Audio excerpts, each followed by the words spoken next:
And this is going to sound a little weird and maybe even a little inappropriate given what we're all going through. Think about your own death.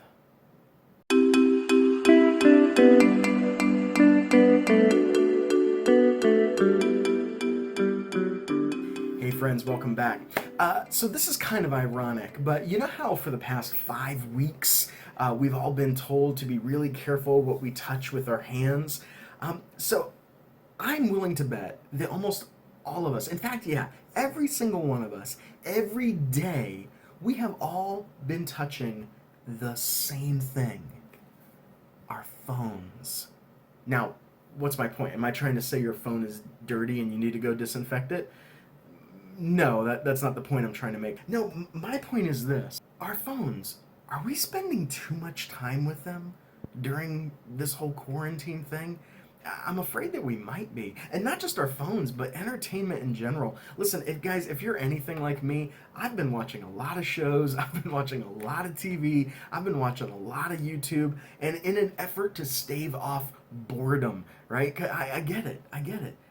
But at what point does entertainment become an idol?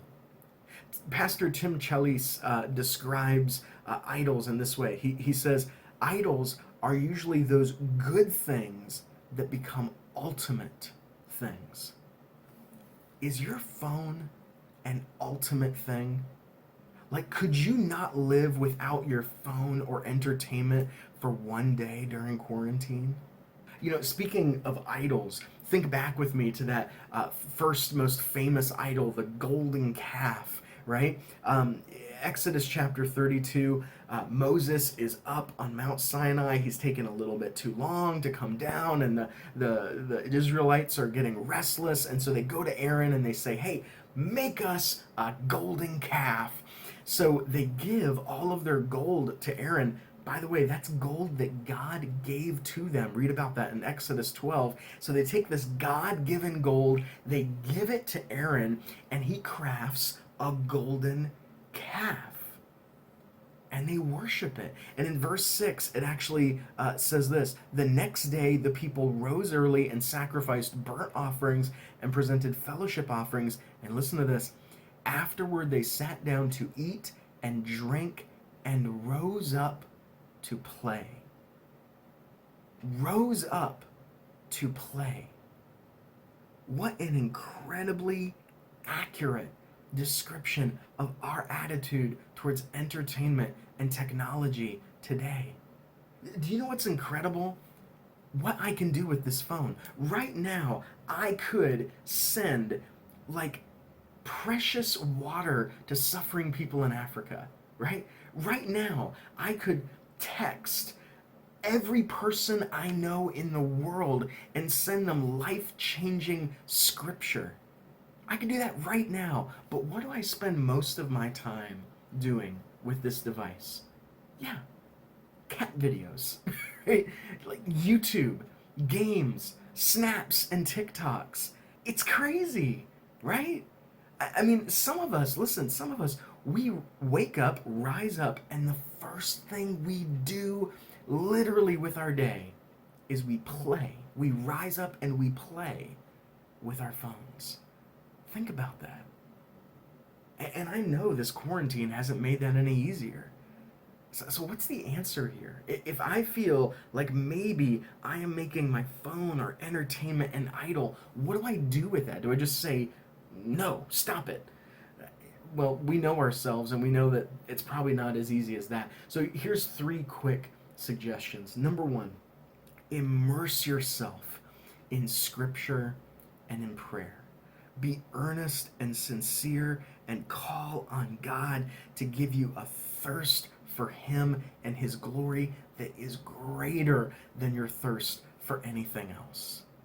Right? James says, the effectual, fervent prayer of a righteous man accomplishes much. Psalm 119, verse 11 says, I have hidden your word in my heart that I might not sin against you. A desire for God's glory, a desire for His glory is a God-given thing, right?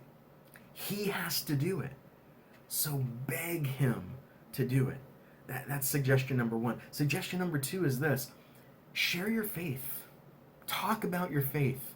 With friends, with family, with unbelievers especially. Sometimes our faith gets like stale because we just don't talk about it.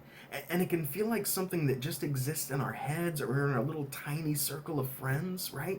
We got to be careful about that, because when that happens, idols like entertainment can swell up and become really enticing. You don't need to wait for a mission trip. You don't need to wait for the quarantine to be over, right? Use this. Call up your friend. Talk about Jesus, right? Share your faith. Talk about your faith. And my last suggestion, and this is going to sound a little weird and maybe even a little inappropriate given what we're all going through. Think about your own death. Jonathan Edwards famously wrote these resolutions of things he vowed to do for the rest of his life. And he said this: "I am resolved never to do anything which I should be afraid to do. If I expected, it would not be above an hour before Christ returns." What would you like to be found doing right now if Christ returns? Or if your days on earth were about to come to an end, what would you like to be found doing? I hope Christ doesn't come back. I hope Christ doesn't come back and find me with my face buried in my phone, just oblivious to all that he is doing. Christian, do not waste this precious time that you have right now by worshiping entertainment. God bless.